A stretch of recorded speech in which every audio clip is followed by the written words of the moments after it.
بسم اللہ الرحمن الرحیم. Welcome to this press conference. یہ ہماری ایکسکلوسیولی کڈنیپنگ فار رینسم جو ہمارا سیل ہے CIA کا جو آرگنائز کرائم یونٹ کا جو انویسٹیگیٹ کرتا ہے پریسائزلی کڈنیپنگ فار رینسم کے کیسز کو، یہ اس کے سلسلے میں ہم نے آج کی یہ پریس کانفرنس رکھی ہے اور ہم آپ سے اپنا گڈ ورک اس میں شیئر کرنا چاہتے ہیں. جو میجر کیسز ہیں وہ میں آپ سے مینشن کر دیتا ہوں، اس کے علاوہ جو جنرل فگرز ہوں گے وہ ہم آپ کے ساتھ ویسے شیئر کریں گے. ایک اس میں 3 کیسز میں آپ سے شیئر کرنے جا رہا ہوں. ایک جس میں ٹوٹل ان تینوں کیسز میں ہم نے ڈفرینٹ جو مغوی خواتین بھی تھیں، بچہ بھی تھا اور ایک تاجر بھی تھا، ان تمام کو ہم نے ریکور کیا اور ان کی تاوان کی رقم جو طلب کی گئی تھی، جو ان سے لی گئی تھی، وہ بھی ریکور کی، جو کہ 2,91,94,000 کے قریب ہے. اس میں پہلا جو مقدمہ ہے وہ حسن، اس میں جو اس میں مغوی ہوا اس کو جب برآمد کیا تو 4 ملزمان اس میں سے ہم نے گرفتار کیے اور اس سے ریکوری کی 2,91,00,000 کی. یہ اس کے علاوہ ایک اور چھوٹے سے تنازع میں وہ عاصم حسین نامی 51 سالہ بندہ جو ہے وہ کڈنیپ ہوا اور اس کے بعد انفارچونیٹلی اس کا مرڈر بھی ہو گیا. تو اس میں ہم نے تمام جو ہے یہ KP سے بھی ہم نے اس کی گرفتاری کی اور ملزمان کی. اس میں چاروں کے چاروں ملزمان جو ہیں وہ ہم نے گرفتار کیے KP سے، اور اس میں ہم نے ان کی جو تاوان کی رقم تھی وہ بھی برآمد کی. اس کے علاوہ رائیونڈ سٹی کا ایک مقدمہ ہے جس میں 2 جو بچیاں ہیں وہ ریکور کرنے کا عدالت نے بھی حکم دیا تھا اور یہ کڈنیپ ہوئی تھیں. ان کو ہم نے بڑے شارٹ ٹینیور میں ریکور کر کے عدالت میں پیش کیا. اس کے بعد پھر 13 سالہ ایک کشف تھا بچہ جو کڈنیپ ہوا، یہ نواب ٹاؤن کے علاقے سے. اس میں ہم نے مانسیرا سے ہماری ٹیم نے اس کو بڑے ٹیکنیکل بیسس پہ ٹریس کرتے ہوئے الحمدللہ مانسیرا سے بچے کو بحفاظت ریکور کیا اور بچی کو، اور اس کو پیش کیا گیا عدالت میں.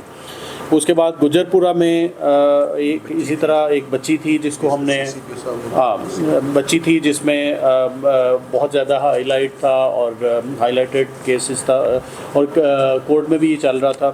اس کو بھی ہم نے برآمد کیا 72 گھنٹے کے شارٹ ٹینیور میں. میں آپ کو بتاتا چلوں کہ اس میں ہم نے جتنے بھی جو 10 کیسز ٹوٹل اس میں رجسٹر ہوئے تھے جو اس کڈنیپنگ فار رینسم کی کلاس میں آ رہے تھے، 10 میں سے 10 ہم نے کیسز جو ہے وہ الحمدللہ ٹریس کر لیے ہوئے ہیں اور کوئی بھی ابھی تک ہمارا کیس کڈنیپنگ فار رینسم میں انٹریس نہیں ہے. اس کے بعد پھر ہم نے ایک ایپ بنائی ہوئی ہے اور ہمارا چائلڈ پروٹیکشن بیورو اور جو ہوم لیس چلڈرن ہیں اس سلسلے میں بھی ہمارے آلدو کہ ہمارا بڑا لمیٹڈ ہیومن ریسورسز ہیں اور اس میں ہماری مینڈیٹ نہیں ہے، لیکن ہم پھر بھی اس کو کوشش کرتے ہیں کہ اس جو ہوم لیس چلڈرن ہیں ان کو ان کے والدین تک پہنچایا جائے. اس میں چائلڈ پروٹیکشن بیورو کے ساتھ بھی ہماری کوآرڈینیشن ہے. اس کے علاوہ اس میں ہم ابھی ان کے کچھ کے والدین بھی آئے ہوئے ہیں، کچھ کو ہم نے عیدی سینٹر کے حوالے کیا، کچھ کو بچوں کو جن کو بالکل علم نہیں تھا، جیسے ابھی اسد علی ہے، جبار حسین ہے، ایک 10 سال کا بچہ ہے، ایک 13 سال کا بچہ ہے. ان کو ہم نے ان کے والدین کو تلاش کر کے ہم نے ان بچوں کو عیدی سینٹر میں پہلے جمع کرایا، پھر ان کے والدین کو تلاش کر کے ان کے حوالے کیا گیا.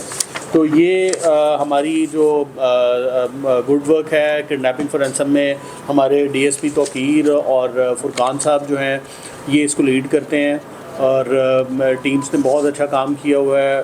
جو کڈنیپنگ فار رینسم آپ کو پتہ ہے بڑا چیلنجنگ کیس ہوتا ہے، ہمیشہ اس کو بڑا سینسٹیولی دیکھنا پڑتا ہے کیونکہ مغوی کی جان جو ہے وہ زیادہ امپورٹنٹ ہوتی ہے.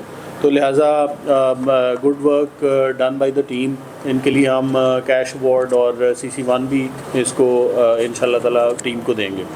تو یہ جو ہے مختصر سا میری طرف سے تھا. یہ ہمارے پاس کچھ بچے جو ہم نے حوالے کیے ہیں اس جو میں نے آپ کو بتایا کہ جی آف دا ریکارڈ ہم ہوم لیس چلڈرن کو تمام کو ٹچ کرتے ہیں، آلدو کہ اس کا مقدمہ ہمارے پاس درج نہیں ہوتا، لیکن پھر بھی ہم ان کو ان کے والدین کے حوالے کرتے ہیں. یہ ان کی پکچرز ہم آپ کے ساتھ اور ان کی ڈیٹیل شیئر کریں گے جن کو ان کے والدین کے حوالے کیا گیا ان اسپین آف 2-3 months.